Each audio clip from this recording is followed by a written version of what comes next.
Hi friends, మనం ఇవాళ బహ్రెయిన్లోని ఆరద్ కోటను చూద్దాం రండి. ఇది చాలా అంటే చాలా ఏళ్ళ చరిత్ర దీనికి ఉంది. చాలా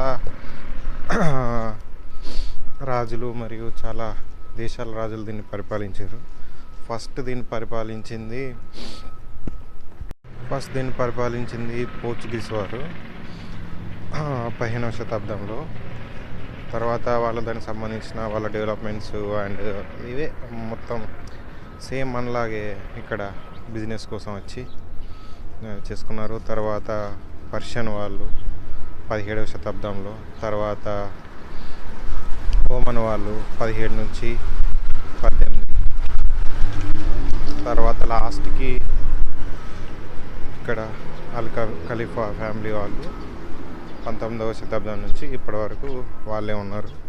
సో ఇది చాలా అంటే చాలా పురాతనమైన కట్టడం. సో ఇది చూడండి, సేమ్ మనకు ఎలాగో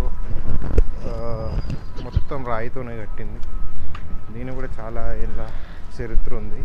అండ్ ఇందులో కూడా మీకు చాలా అంటే చాలా చిన్న చిన్న మనకై చిన్న చిన్న అనిపిస్తాయి, కానీ అప్పుడే అవి పెద్ద ఫ్యాక్టరీ లాంటివి. లైక్ చాలా అంటే చాలా ఉన్నాయి లోపల.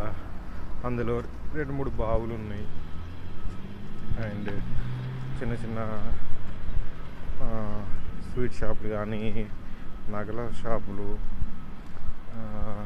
వడ్రంగి సంబంధించి చాలా అంటే చాలా ఉన్నాయి. అండ్ ఎగ్జాక్ట్ స్టోరీ అనేది ఏంటంటే నేను తెలుసుకుని మాత్రం గూగుల్లోనే. అండ్ అంత పర్ఫెక్ట్గా కూడా మనకు అంటే సమాచారం ఏం లేదు. బయట కూడా తెలుసుకుంటున్నా మనకు అంత క్లారిటీ ఉండదు.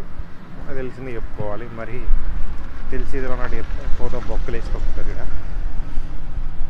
మన లెక్క అది ఇండియా కూడా ఏదో రాకపోయినా కూడా ఏదో వాళ్ళు చెప్పుకోవచ్చు, పెద్ద ప్రాబ్లం లేదు. ఏదో ఆడి చేసుకుని ఏదో చెప్పుకోవచ్చు. కానీ అది ఆ టైంలో ఇది అని ఏదో ఒకటి చేసుకున్నా కూడా ఏం కాదు.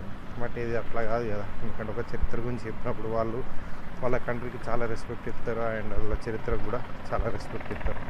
సో మనం తెలిసింది మనం చెప్పాలి. అంతా మించి ఎక్కువ చెప్పినామంటే అది ఫాల్స్ ఇన్ఫర్మేషన్ కింద పోతుంది. సో అందుకే చూడుర్రి, ఈ ఎంట్రన్స్లో మొత్తం ఇదంతా రాతితోనే కట్టింది. అండ్ ఈ నిజంగా ఎంత టెక్నాలజీ అప్పుడు ఆ కాలంలో భలే యూజ్ చేసి కట్టారు. చూడుర్రి, పైనుంచి ఇందులో నుంచి ఎవరన్నా శత్రువులు వస్తే ఆడ పైన కనిపిస్తున్నాయి కదా, అందులో నుంచి నూనె పోసేవారంట. వేడి నూనె పోసి అటాక్ చేసేటోళ్ళు, బాణాలు వేసేటోళ్ళు.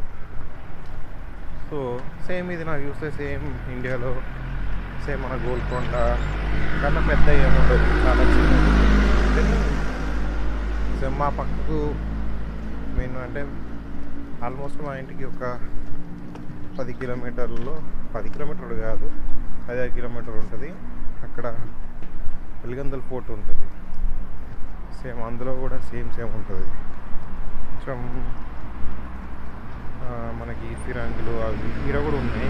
ఒక్కటేమో అనిపించింది అంటే ఫిరంగులు చాలా ఉన్నాయి, చాలా అంటే చాలా ఉన్నాయి.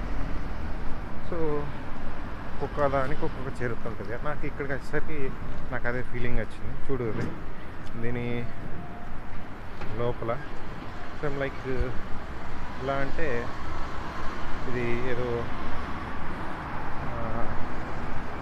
డిఫరెంట్ స్టైల్లో ఉంది. లైక్ ఎలా అంటే మనకి సముద్రంలో ఉండే కొంచెం ఉంటుంది కదా, ఇట్లా ఫంగస్తో ఏర్పడింది ఉంటాయి కదా, ఆ టైప్ గోడలు లెక్క ఉన్నాయి అనిపించింది. అంటే చాలా అంటే చాలా బాగుంది.